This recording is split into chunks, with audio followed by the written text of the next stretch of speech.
Alors que nous sommes désormais à 5 jours de l'élection américaine, le candidat républicain continue d'essayer de faire tourner toute la campagne autour de lui. Donald Trump avec un gilet déboueur, Donald Trump conduisant un camion poubelle et une dynamique désormais de son côté, malgré un nouveau dérapage sur les droits des femmes. Alors que vous voyez effectivement cette image de Donald Trump qui monte dans le camion et qui d'ailleurs n'était pas très loin de se casser la figure. Donald Trump est-il en train de gagner la bataille de la communication et donc la bataille politique? On en parle avec nos invités. Bonsoir Anne Désine. Bonsoir.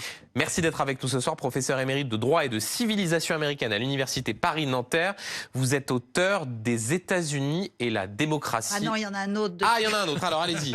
Comment il s'appelle? Les juges contre l'Amérique. Les juges contre l'Amérique, sujet effectivement universitaire de Nanterre. Au PUF, et sujet qui peut se poser notamment quant à la composition de la Cour suprême. On en parlera dans un instant. Bonsoir Stéphane Bureau. Bonsoir Benjamin. Merci d'être avec nous ce soir, consultant États-Unis BFM TV. Bonsoir Ulysse Gosset. Bonsoir. Éditorialiste politique international BFM TV. Et bonsoir Jim Cohen, porte-parole des Democrats Abroad France. Pour commencer, on se posait la question de la bataille de la communication. Écoutez Donald Trump au volant de ce camion déboueur. Écoutez. Qu'est-ce que vous pensez de mon camion poubelle? C'est en l'honneur de Kamala et Joe Biden. Je pense que le commentaire fait par les deux de traiter d'ordures 250 millions de personnes, il ne devrait pas parler. Et je pense que c'est pire en fait que Joe Biden fasse cette déclaration. C'est vraiment une honte. Et on va aller sur le terrain retrouver notre envoyé spécial aux États-Unis, Igor Saïri. Igor, vous êtes à Henderson dans le Nevada, État-clé où se trouvent aujourd'hui les deux candidats. Vous suivez la campagne de Donald Trump pour BFM TV. Il va garder son costume déboueur ce soir pour le meeting? Écoutez, il est possible qu'il arrive en tout cas déguisé Donald Trump puisque c'est Halloween aujourd'hui aux États-Unis et hier effectivement dans le Wisconsin, Donald Trump, en roi de la communication qu'il est arrivé à son meeting dans un camion poubelle habillé avec ce chasuble orange pour ressembler à un éboueur faisant référence évidemment, on le sait, aux propos de Joe Biden, le président américain, qui avait comparé maladroitement les partisans du républicain à des ordures, qui faisait référence lui-même à ce fameux comédien texan dimanche dernier au Madison Square Garden, qui avait comparé Porto Rico à une île flottante d'ordures. Bon bref, tout cela a alimenté cette semaine de campagne de part et d'autre. Alors oui, c'est vrai que peut-être que c'est les sympathisants qui sont déjà très nombreux à attendre de rentrer dans cette salle de Henderson, à attendre de voir Donald Trump déguisé.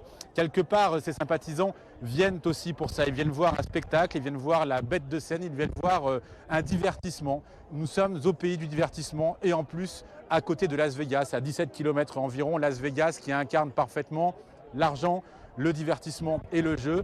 Sauf que eh bien, cet État du Nevada est un État clé depuis maintenant une vingtaine d'années. Hillary Clinton l'avait gagné en 2016, Joe Biden l'avait gagné en 2020.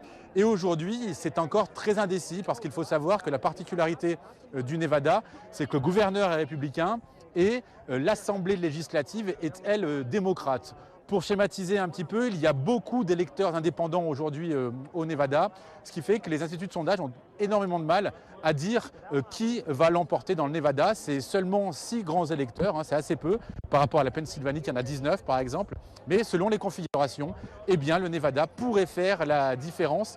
Un enjeu très important aussi pour Donald Trump aujourd'hui, ce sont les femmes. Il y a fait référence déjà hier dans le Wisconsin en disant qu'il protégerait les femmes qu'elles le veuillent ou non, faisant référence au fait qu'il allait mieux défendre la frontière sud américaine des criminels et notamment des immigrés clandestins, qu'il allait mieux défendre les femmes et les familles en réduisant les taxes et l'inflation.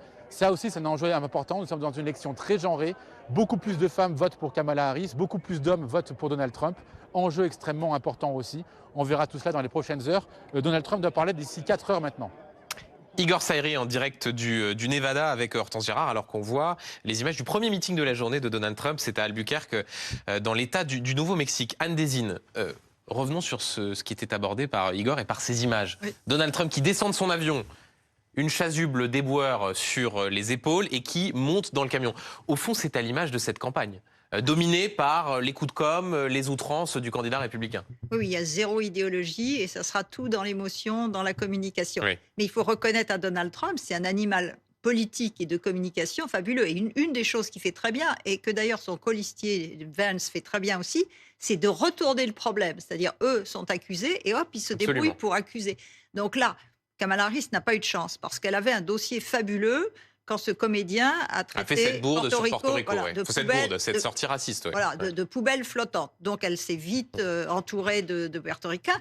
Et il faut se rendre compte qu'en Pennsylvanie, donc 19 grands électeurs, ils sont 500 000 à voter. Donc, et dans le Nevada, ils sont 50 000. Donc, c'est pas du tout neutre. Là-dessus, malheureuse Kamala Harris, Biden fait de la gaffe du siècle. Et là, comme les républicains sont très bons, hop, ils instrumentalisent. Ouais. Donc, ils ont réussi à retourner l'avantage.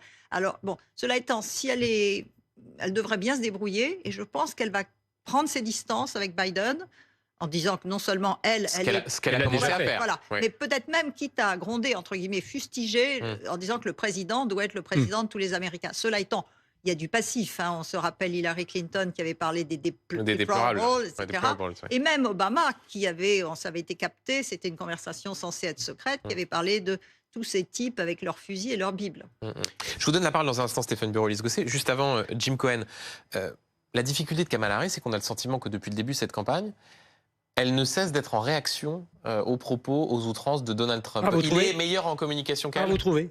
Je trouve pas. Je trouve qu'elle est obligée parfois de réagir, mais elle réagit généralement de manière assez discrète et sans se laisser provoquer. Quand Trump a essayé de l'interpeller à propos de son identité, est-elle femme noire ou femme asiatique ou autre chose, et quand il a vraiment joué là-dessus, elle a dit à la personne qui l'interviewait à ce propos, elle a dit « Prochaine question, s'il vous plaît ». Je ne veux pas entendre parler de ces questions. Je pense qu'en général, c'est ce qu'elle a fait. Elle est restée à la hauteur d'un débat présidentiel.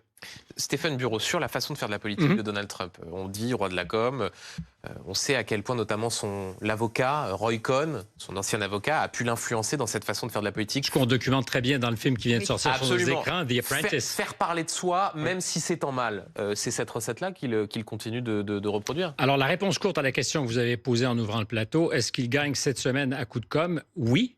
La réponse longue, c'est qu'il gagne à coup de com' depuis 2016. Il n'y a pas de surprise. Je pense que sont surpris que ceux qui étaient aux abonnés absents depuis 8 ans. Est-ce que la bourde de Madison Square Garden aurait pu faire la différence? Sincèrement, j'en doute. Les démocrates étaient à l'offensive lundi matin. Ils avaient raison de le faire. Ils ont perdu cet avantage parce que M. Biden... Biden s'est malheureusement échappé sur l'affaire des ordures, des personnages orduriers qui seraient les supporters de M. Trump.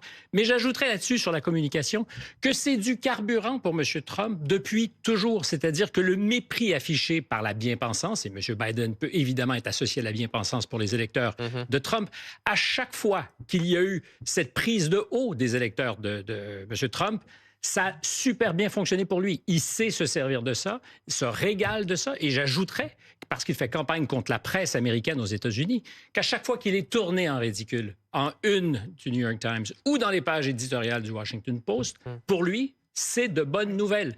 Les Américains n'aiment pas leur presse. Oui. Gallup nous apprenait, je termine là-dessus, j'ai promis une réponse courte, 8% des Américains, 8%... Promesse de politique. Peut-être, mais 8% des Américains seulement font confiance aux médias traditionnels. 8%, 69% ne font pas du tout confiance ou peu confiance. Le Washington Post et le Los Angeles Post qui, cette année, ont pris la décision de ne pas prendre parti dans cette campagne. Pour des mauvaises raisons. Et ce sont des milliardaires qui ont... Absolument, notamment Jeff Bezos, le propriétaire du Washington Post. Ulysse Gosset, ce qui est intéressant, on continue de voir cette image de Donald Trump en meeting dans le Nouveau-Mexique. Il sera plus tard dans le Nevada. Les deux candidats, Kamala Harris et Donald Trump, font campagne dans cet État clé. La dynamique est du côté de Donald Trump. Oui, et ça suscite beaucoup d'inquiétudes, évidemment, chez les démocrates qui se demandent comment Kamala Harris pourrait renverser cette tendance. Elle n'a plus le momentum, elle n'a plus cette dynamique qu'elle avait connue lorsqu'elle a été désignée par le parti comme candidate. Mais on voit bien que chaque jour apporte sa surprise. Hier, le camion poubelle. Aujourd'hui, la sortie... de Donald Trump sur les femmes, et ça c'est très important, le vote des femmes. Vous savez que Trump a dit, lorsqu'on lui reproche de ne pas défendre les femmes en général, les américaines, il a répondu « je le ferai quoi qu'il en soit, même si elles ne sont pas d'accord ». Donc on a eu une réaction évidemment outrée de la part de Kamala Harris, qui va engranger plus de voix des femmes. Mais néanmoins, c'est très serré. Il y a un signe qui est très intéressant sur la mobilisation des électeurs. On est à 60 millions d'électeurs qui ont déjà voté avant le scrutin. Ça veut dire que les Américains veulent absolument que leur voix soit entendue. Et ça, c'est un bon signe, je dirais, pour une démocratie américaine qui est bousculée et qui est, même dit-on, menacée. Anne Désine sur ce point. Oui, il y a beaucoup de votes anticipés. Alors c'est intéressant parce que les républicains sont très divisés là-dessus. Trump critique le vote anticipé et le vote par correspondance. Mais incite. Mais maintenant ils incitent parce qu'ils se rendent compte qu'il vaut mieux tenir que courir. Il y aura peut-être un ouragan, etc. Et alors, c'est intéressant parce qu'en Caroline, la Caroline est un autre de ces États pivots. Et alors, il y a certains journaux qui ont étudié les comtés qui ont été les plus touchés par l'ouragan et qui disent que ce sont surtout des comtés républicains.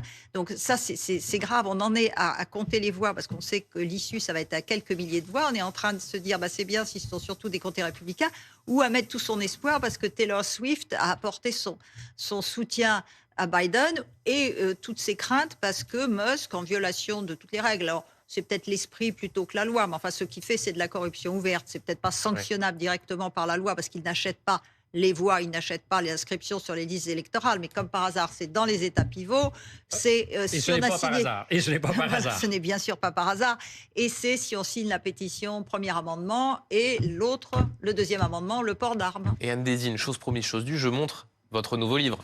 Les juges contre l'Amérique, la capture de la Cour suprême par la droite radicale aux presses universitaires de France.